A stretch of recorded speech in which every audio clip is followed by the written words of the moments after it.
श्री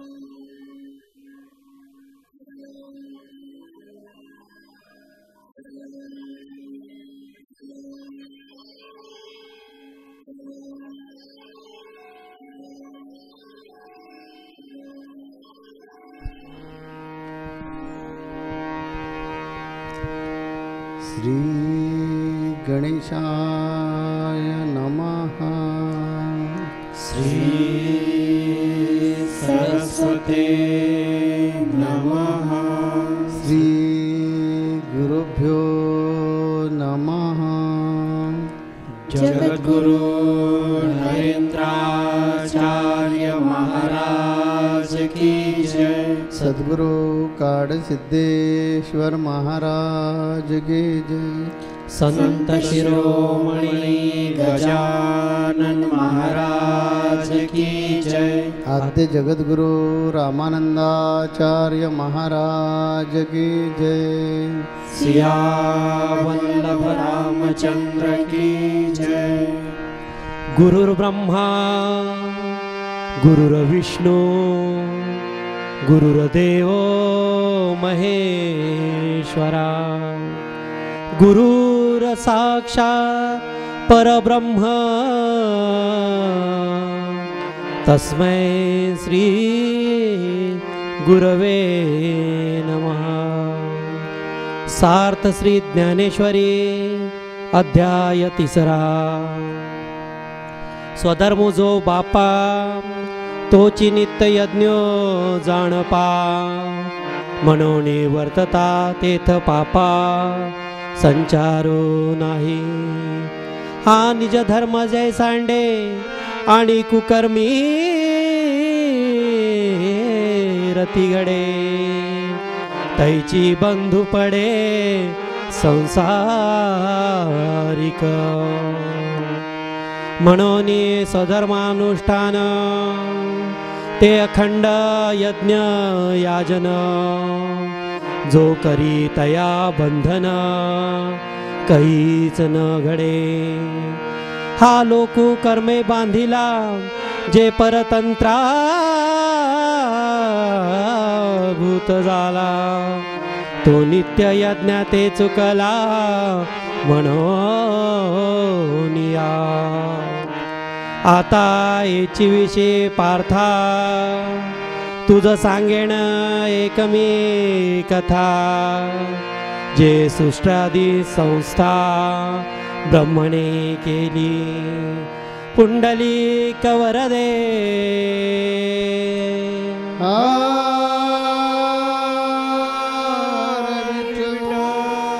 श्री ज्ञानदेव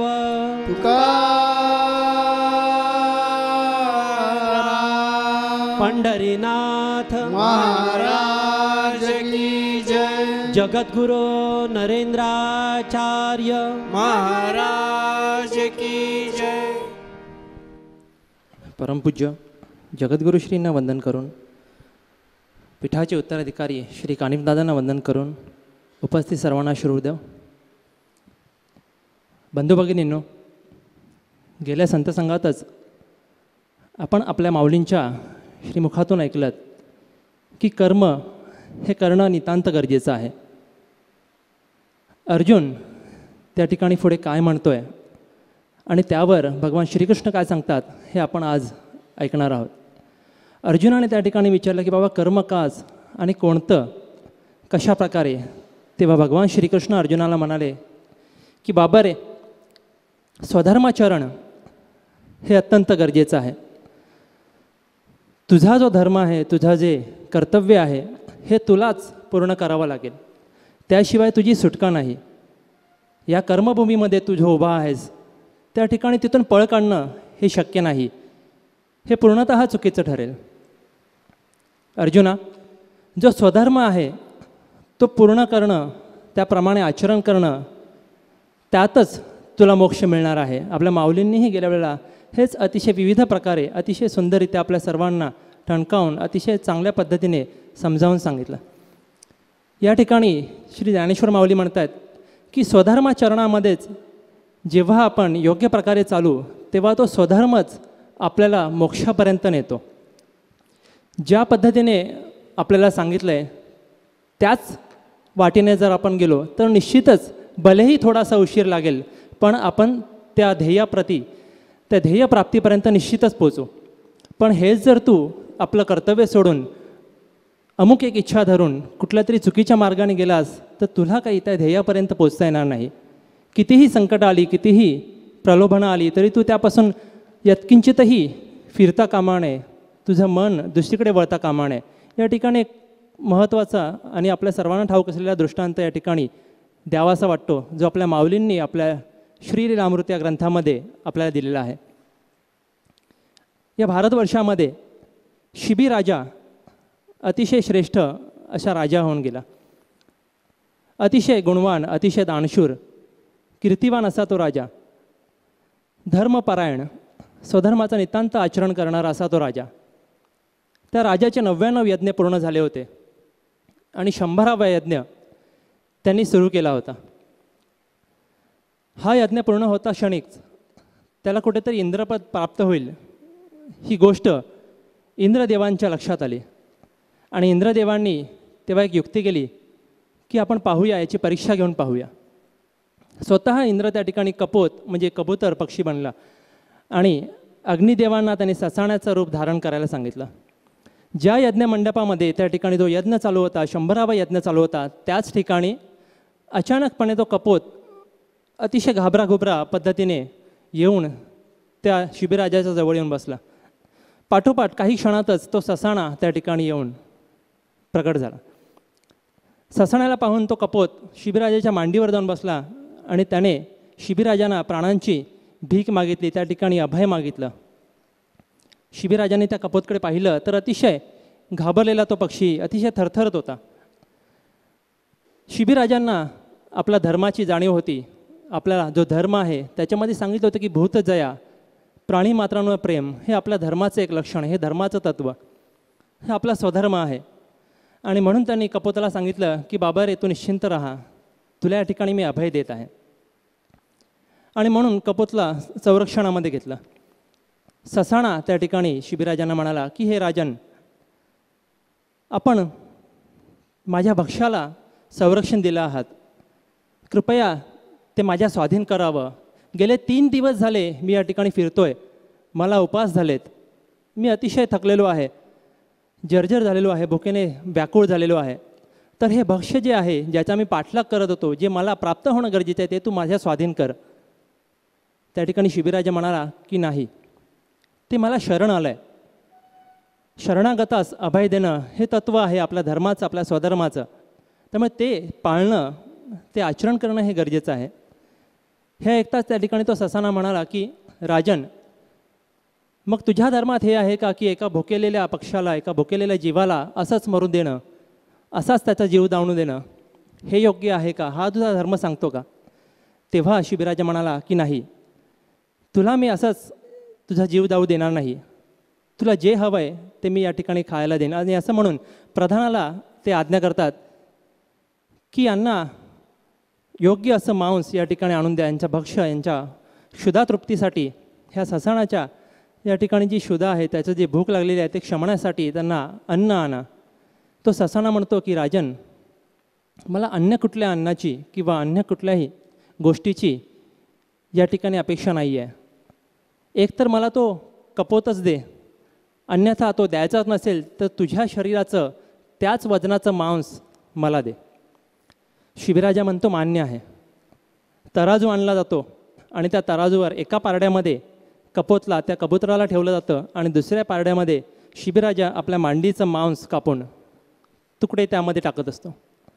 1 तुकडा टाकला, 2 तुकडे टाकले, अगदी बघता बघता दोन्ही मांड्यांचं मांस संपून जातं. पण त्या ठिकाणी ते पारडं काही कपोत पक्षाचं, त्या कबुतराचं जागचं काही हलत नाही. शेवटी असं करता करता पूर्ण शरीराचं मांस त्या ठिकाणी शिबीराजा काढून टाकतो, पण तरीही ते पारडं काही हलत नाही. शेवटी शिबीराजा आपलं मस्तक त्या ठिकाणी, आपलं मान, आपली जे शिरा आहे, आपलं जे शिर आहे तेच कापून त्या ठिकाणी टाकतो. तेव्हा ती करणी पाहून, ते कृत्य पाहून, ते धर्माचं आचरण पाहून इंद्रदेव आणि अग्निदेव त्या ठिकाणी आपल्या मूळ रूपामध्ये प्रकट होतात आणि शिबीराजाला पुन्हा पूर्ववत करतात आणि त्यांच्यावर प्रसन्न होतात. तात्पर्य हे स्वधर्माचरण हे प्रत्येकाने आचरणं गरजेचं असतं.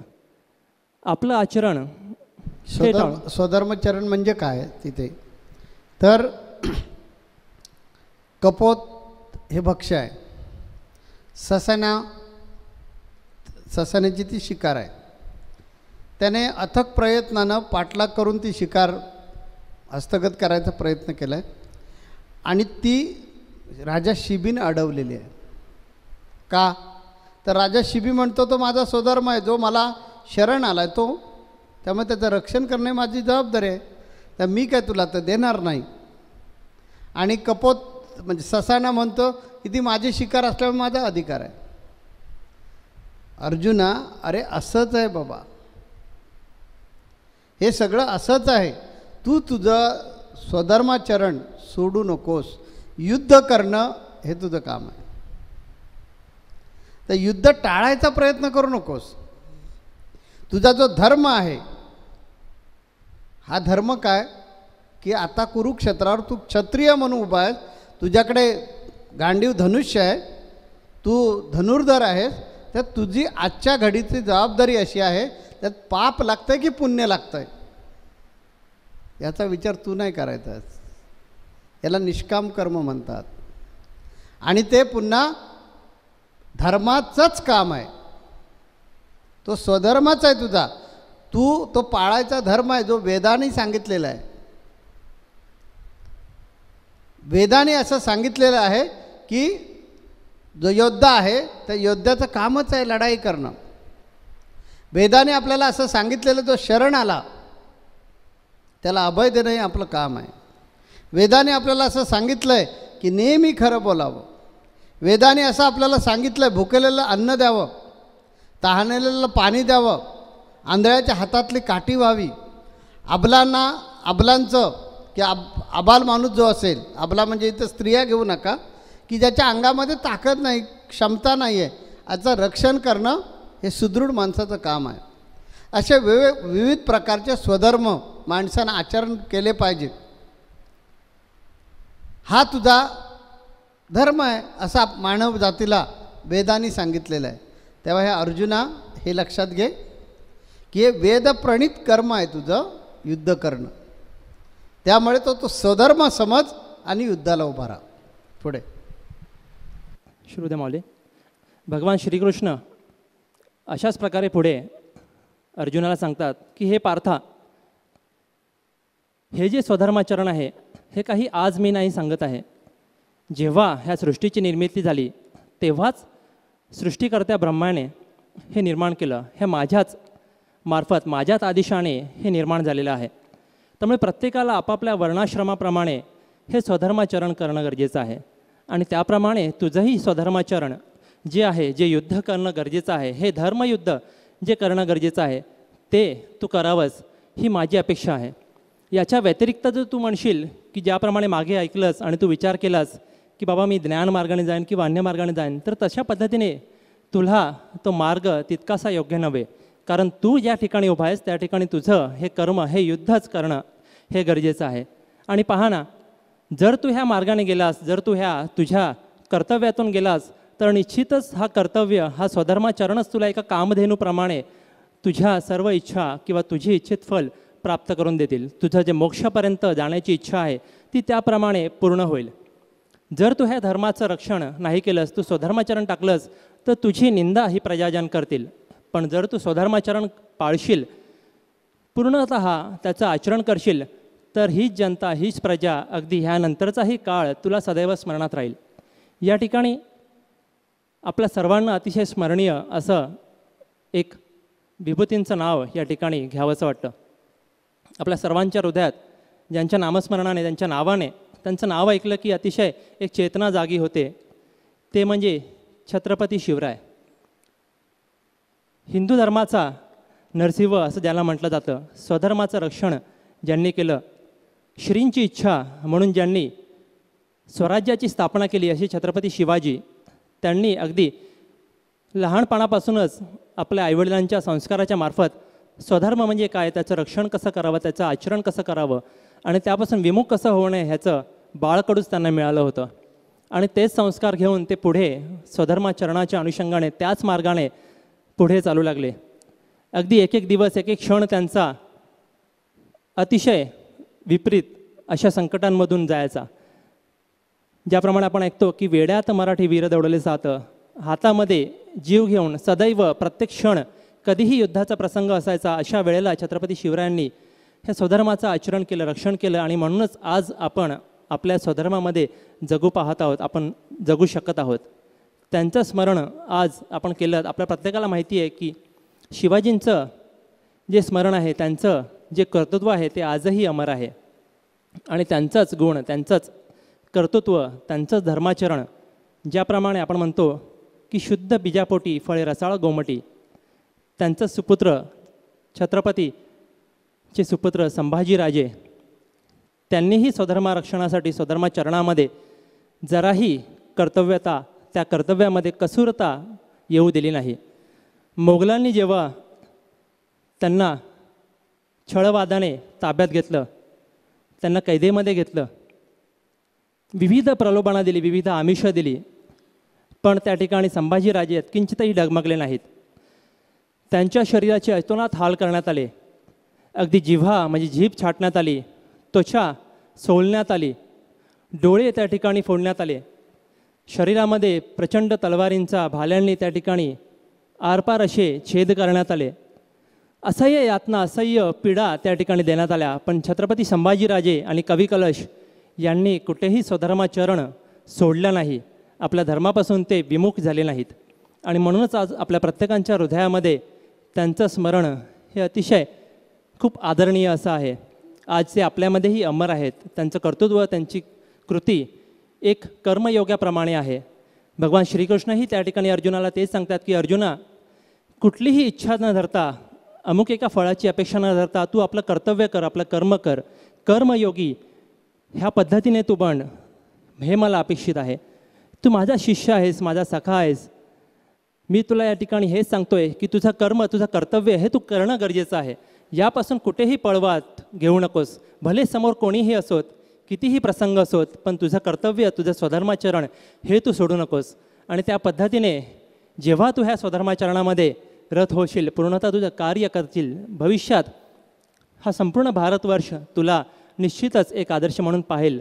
आणि म्हणूनच हजारो वर्षानंतरही आज भगवान श्रीकृष्ण आणि अर्जुनांची जोडी ही आपण अतिशय सुंदर प्रकारे एक आदर्श म्हणून पाहतो. मागेही संतसंघामध्ये स्वामीजींनी सांगितलं होतं की आपण सर्व अर्जुनच आहात आणि सद्गुरूरूपी श्रीकृष्ण आपल्याला भेटले आहेत आणि ते आपल्याला बोध करत आहेत. हे असे श्रीकृष्ण, हे असे सद्गुरू आपल्याला दर रविवारी ह्या संतसंघाच्या मार्फत आपल्यासमोर येतात आणि आपल्याला आपली वाट पाहत असतात. त्यामुळे अशा ह्या संतसंघामध्ये आपण फक्त एकटे दुकटे न जाता आपलं संपूर्ण कुटुंब, अगदी आपली लहान मुलं, आपले मातापिता या सर्वांना घेऊन या ठिकाणी या संतसंघात येणं गरजेचं आहे, बसणं गरजेचं आहे आणि तेही पूर्णतः मनाने.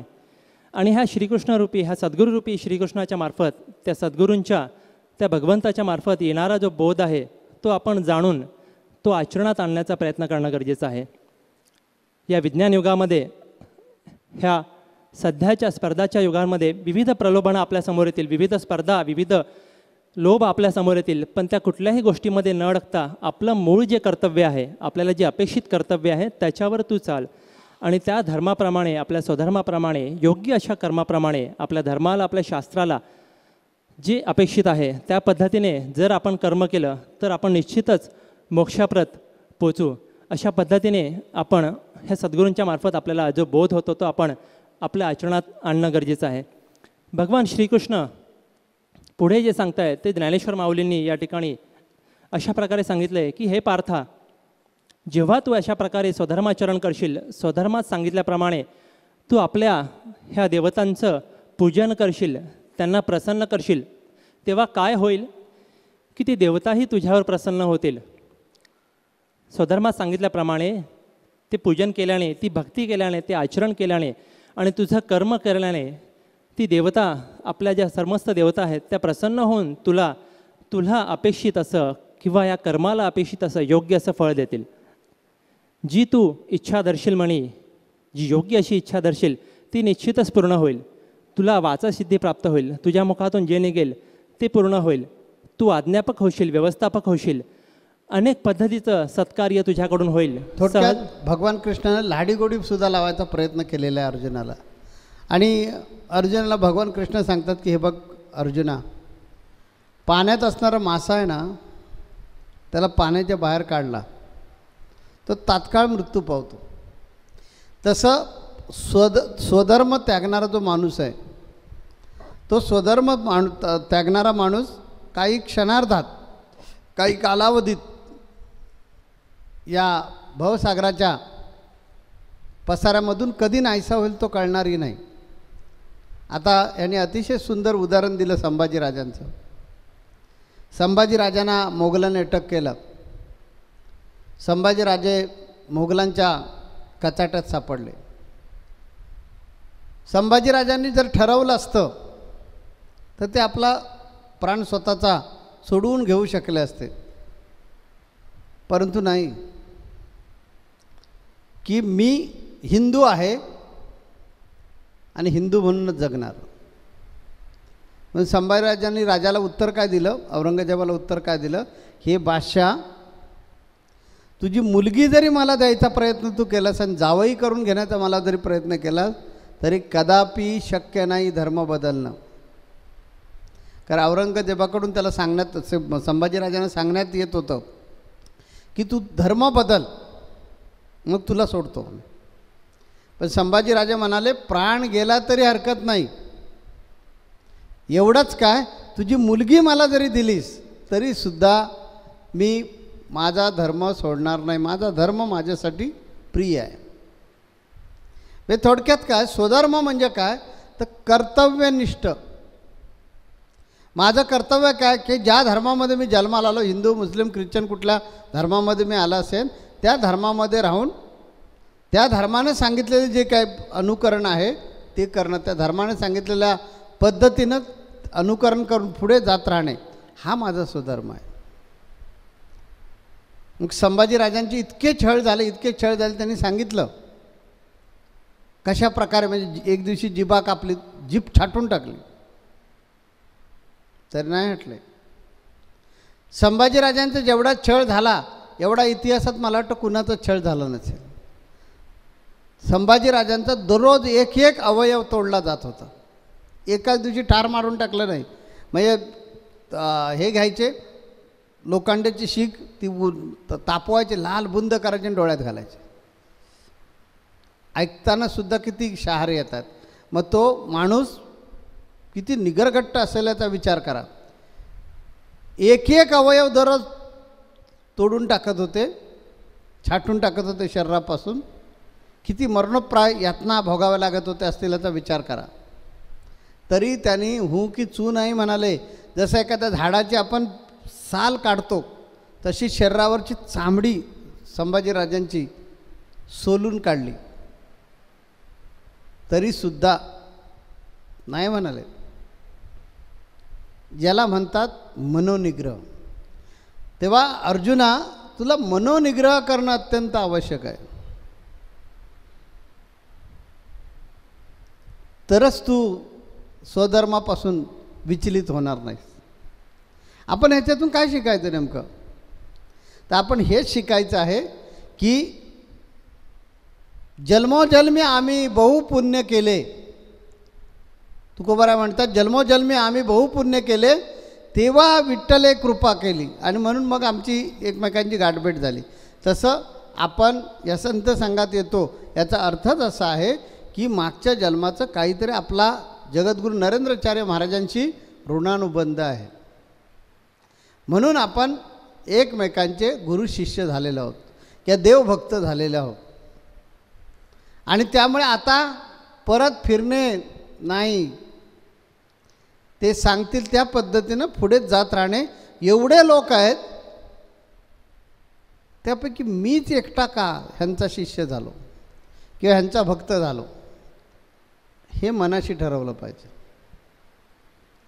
आणि ज्या अर्थी मी अध्यात्मात आलो, मला चांगले गुरु मिळाले, सद्गुरू मिळाले, जगद्गुरू नरेंद्राचार्य महाराज, याचा अर्थ हे पूर्वजन्मीचं काहीतरी सुकृत आहे आणि त्या सुकृताप्रमाणे चालणं ही वेद आज्ञाच आहे.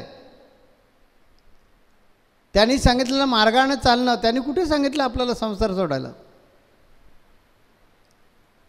आपल्याला प्रपंचाचा त्याग न करता सुद्धा त्यांनी सांगितलं की मोक्ष मिळवून देणं ही माझी जबाबदारी आहे. फक्त तुझा स्वधर्म काय की तुझ्यातला राक्षस कसा संपेल, तुझ्यातला वानर कसा संपेल, तुझ्यातला मानव कसा संपेल आणि तुझ्यामध्ये देवपणाचं अंग कसं विकसित होईल, ही जबाबदारी तुझी आहे. याच्यासाठी ज्या वेगवेगळ्या प्रकारच्या क्रिया करायला सांगतो आम्ही, उदाहरणार्थ सेवा करायला सांगतो, त्या इथून अंतःकरणापासून कर. फोटो काढण्यासाठी माधुकरीमध्ये हातात पोतं घेऊ नकोस. फोटो आपला पुढे आला पाहिजे आणि संप्रदाय दर्शनमध्ये तो दिसला पाहिजे म्हणून कुठलीही गुरुसेवा करू नकोस. जर करायची असेल तर इथून कर. आणि जी काय करतोस ती कुणालाही सांगण्याची गरज नाही, इकडे तिकडे बोलण्याची काय गरज नाही. ज्यांची तू सेवा करतोस तो नक्की अंतर्ज्ञानी आहे, त्याला ते कळतं आहे. असा ठाम विश्वास नसेल तर तू घडणारच नाहीस. गुरूंची यासाठीच कसोटी घ्यायची असते. साधक होत असताना साधकाला ह्याच्यासाठीच सांगितलं तर 2 वर्ष गुरूंना तपासून घे. आणि जर तुझी खात्री पटली की तो जळी स्थळी काष्टी पाशाने आहे, तो अणू रेणू सगळीकडे भरलेला आहे, तो अणूपासून आकाशा एवढा आहे, तो देह नसून एक आत्मा आहे, तो व्यक्त नसून अव्यक्त आहे, अशा प्रकारचं ज्या वेळेला तुझा विश्वास बसेल त्यावेळीच अनुग्रह घे. आणि मग जर दृढ विश्वास बसला असेल तर तो सांगतोय त्याच्या कुठल्याही प्रकारची हरकत न घेता तू नित्यकर्म करत राहा, हा तुझा स्वधर्म आहे. हळूहळू हळूहळू कर्माच्या सिद्धांताप्रमाणे तू मोक्षापर्यंत नक्की पोहोचशील. तुला बुद्धियोग सापडणार नाही, कारण बुद्धियोग करणं कठीण काम आहे. या बुद्धियोगासाठी जन्मच झाला नाही असं समज, पण तुझा योग मात्र नक्की ठरलेला आहे कर्मयोग. म्हणून दैनंदिनी कर्म करत असताना, नित्यकर्म करत असताना गुरूंनी सांगितलं आठवड्याची साधना काय, तर आठवड्याची साधना तुझा उपवास आहे तो तुला केला पाहिजे. तो गुरुवार उपवास धर. मग उपवासाच्या दिवशी काय खायचं हा विचार न करता त्या उपवासाच्या दिवशी मी स्वामींच्या जवळ कसा राहीन म्हणून आपली गाडी पकडायची आणि नाणीजला यायचं नाही आहे. स्वामींच्या जवळ राहायला सांगितलं आहे म्हणून गुरुवारी उठणार, बुधवारी बसणार गाडीत, सकाळी इथे येणार, दिवसभर स्वामींच्या जवळ राहणार. त्याने तुला मोक्ष नाही सापडणार. तुला मोक्ष सापडण्यासाठी सकाळपासून संध्याकाळपर्यंत तू शरीरानं हजारो किलोमीटर अंतरावर राहा, पण मनानं जवळ पाहिजे. कुठलीही गोष्ट किती थोडासा जरी वेळ झाला गेला की लगेच आठवण आली पाहिजे, आज माझा उपवास आहे, स्वामींच्या नावाचा उपवास आहे, आज मला रागवायचं नाही आहे, आज मी रुसता कामा नाही, आज मी रडता कामा नाही, आज मी कुणाला काही आदवा तदवा बोलता कामा नाही. क्षणोक्षणी तुला आठवण आली, गुरूंच्या जवळ गेलंस. आठवड्यातून संत संघ, आज माझ्या माऊलीचा संत संघ, आज माऊली संत संघाला येणार आणि मला बोध करणार आहे, माझ्यासाठी येतात, ही मनामध्ये खंत राहिली पाहिजे, ही मनामध्ये हुरहुर राहिली पाहिजे. हा जो संत संघ आहे तो एवढ्या लोकांसाठी नाही आहे, फक्त माझ्यासाठी. माऊलीनं काय केलं आहे की विज्ञानाची सांगड घालून माझ्यापर्यंत पोचले. कारण मला निर्गुण रूपात जे काही संदेश देतात ते समजत नाहीत, म्हणून माऊली सगुण रूपामध्ये येण्यासाठी विज्ञानाची करामतीचा उपयोग केला आहे आणि संत संघाच्या माध्यमातून, त्या टॅबच्या माध्यमातून, ह्या टी व्हीमधून मलाच उपदेश करतात आणि मलाच एकट्यालाच करतात. मग माऊली येणार, मग मी संत संघाला उशिरा जाणं बरोबर नाही. हा स्वधर्म आहे. सकाळी उठल्यानंतर पहिली ज्यावेळी जाग येईल, ती जाग आल्याबरोबर पहिलं गुरूंचं स्मरण झालं पाहिजे. म्हणून मनातल्या मनात जगद्गुरू नरेंद्राचार्य महाराज की जय, सद्गुरू काळ सिद्धेश्वर महाराज की जय, संत शिरोमणी गजानन महाराज की जय, आद्य जगद्गुरू रामानंदाचार्य महाराज की जय, सिया वल्लभ रामचंद्र की जय, हे आपला जो स्वामींचं नाव आहे ते घेतलं पाहिजे. स्वामींनी आता आज्ञा केलं की माझ्या खुर्चीमध्ये मी कानिफनाथ महाराजांना बसवलं आहे, म्हणून कानिफनाथ महाराजांपासून सुरुवात करून स्वामींचं नाव घ्यायचं, मग काडसिद्धेश्वरांचं. त्यांचं काय नाव घ्यायचं? ते माझे गुरुबंधू आहेत. इथेच चूक होते. गुरु वाक्य मंत्र मूलम. गुरुने आपल्याला पुढचे गुरु दिले ना, आपला प्रतिनिधी दिला ना, मग त्यांच्याशी नतमस्तक राहणं हे माझं परम कर्तव्य आहे. कारण गुरुंनी सांगितलं हे तुझे गुरु आहेत, यांच्या रूपातून पुढे 15 वर्षानंतर मी बोलणार आहे. 15 वर्षानंतर हा माझा देह नष्ट होणार आहे, मी कुठेच जाणार नाही आहे. मी ह्या पृथ्वी तलाचा किंवा ह्या पृथ्वीचा जरी लय झाला तरी मी कायम तसाच राहणार आहे. मी पूर्वी होतो, आजही आहे आणि यापुढेही राहणार आहे. फक्त तुला वेगळ्या रूपामध्ये भेटणार आहे. म्हणून ते नामस्मरण करणं, ते झाल्यानंतर गुरूंच्या दिशेकडे तोंड करून नमस्कार करणं, हा तुझा स्वधर्म आहे. आपण प्रत्येकाने मनाला विचारा की आम्ही हा स्वधर्म करतो का. त्यानंतर सकाळी उठल्यानंतर आंघोळ झाली की लघुपूजा करणं. प्रत्येक साधकानं, प्रत्येक भक्तानं विचार करा की आपले दैनंदिन दिनचर्यामध्ये गुरूंनी सांगितलेलं आहे की हे तुला करायचं आहे, हा तुझा धर्म आहे.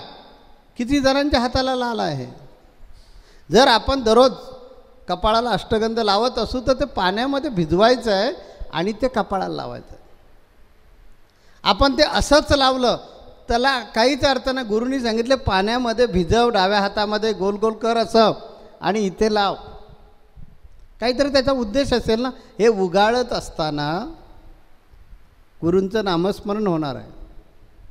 कपाळाला लाव, त्याला लघुपूजा सांगितले. मग फोटोची पूजा कर आणि माझं जे पोथी असेल, माझा जो ग्रंथ असेल, त्या ग्रंथाचं एक अध्यायाचं वाचन कर. ही गुरु आज्ञा आहे. आपण किती जण पाळतो. आपण जुने झालं की म्हणतो काही गरजच नाही आहे हे करायची. माझं प्रचंड प्रेम आहे स्वामींवर, म्हणून काही उपयोगाचं नाही. स्वधर्मापासून भरकटत चाललेलं आहे. दिवसभर कुणाचं वाईट चिंतू नकोस, कुणाला फसवू नकोस, कुणाला लुबाडू नकोस, कुणाला छळू नकोस. हा जो आचारधर्म सांगितला आहे गुरुनी काहीतरी अभ्यास करून सांगितलेला आहे ना. त्या मी आपल्याला सर्वांना सांगेन, हे अर्जुना, हा तुझा स्वधर्म आहे. या स्वधर्मापासून तू भरकटत गेलास तर तू भरकटणारच आहेस. तुझ्याकडून काम होईल. काही जण काहीच साधना करत नाहीत, पण मात्र गुरुसेवा करण्यामध्ये अग्रेसर असतात. उपयोग काहीच नाही ना. तू त्या प्रवाहात आहेस, तू संप्रदायात आहे, तुझ्या जबाबदारी आहे. तू अध्यक्ष आहेस किंवा निरीक्षक आहेस किंवा तालुका प्रमुख आहे किंवा महिला अध्यक्ष आहे किंवा धर्मक्षेत्राचा प्रमुख आहेस किंवा युवा आहेस, म्हणून तुला फरफटत जावं लागतं आहे. पण साधना कुठं आहे तुझी? तुझा स्वधर्म कुठं आहे? हा जसा प्रश्न आज मी तुम्हाला विचारतो. तुम्ही भ्रमित होता आणि तुम्हाला प्रश्न पडतो की अरे मी ही बाकीची नाही का सेवा करतोय? ती करतोय सहज. ती गुरूंवर मेहरबानी नाही, गुरूंवर कृपा नाही आहे, ते कर्तव्य आहे. पण ज्याच्यामुळे तुला स्वरूपाची ओळख होणार आहे, ती स्वरूपाची ओळख होण्यासाठी गुरूंनी दिलेला जो मूलमंत्र आहे दैनिक साधनेचा, साप्ताहिक साधनेचा, तो आपल्याकडून होतोय का? आणि मग बाकीच्या गोष्टी केल्या तर ठीक आहे, तू त्या प्रवाहात आहे, त्या संघटनेमध्ये बांधलेला आहे. तुला इकडून सुटलास तर तिकडे सापडला पाहिजेस म्हणून फरफटत येतोयस. तसं अर्जुना, तुझा स्वधर्म काय? युद्ध करणं. तो सोडलास आणि भले मला शरण आलास, माझी उपासना केलीस, मला अगदी प्रसन्न करून घेतलास, तरी स्वधर्म मग पासून भरकटून गेल्यामुळे तुझी जीवनामध्ये नाचक्की होईल. तुझ्या या भवसागरातील संसारामध्ये नाव खराब होईल. त्या विचार काय करायचा तुझं तू ठरव. तुला सांगण्याचं काम मी केलं. अशा प्रकारे अर्जुनाला भगवान कृष्णाने अगदी निक्षून बोध केलेला आहे. याच्यावर आता अर्जुन काय म्हणणार आहे, अर्जुनाचं मत काय आहे, ते पुढच्या संत संघामध्ये आपल्याला ऐकावं लागणार आहे. जगद्गुरु नरेंद्राचार्य महाराज की जय. सद्गुरु काळसिद्धेश्वर महाराज की जय. संत शिरोमणी गजानन महाराज की जय. आद्य जगद्गुरु रामानंदाचार्य महाराज की जय. सिया वल्लभ रामचंद्र की जय।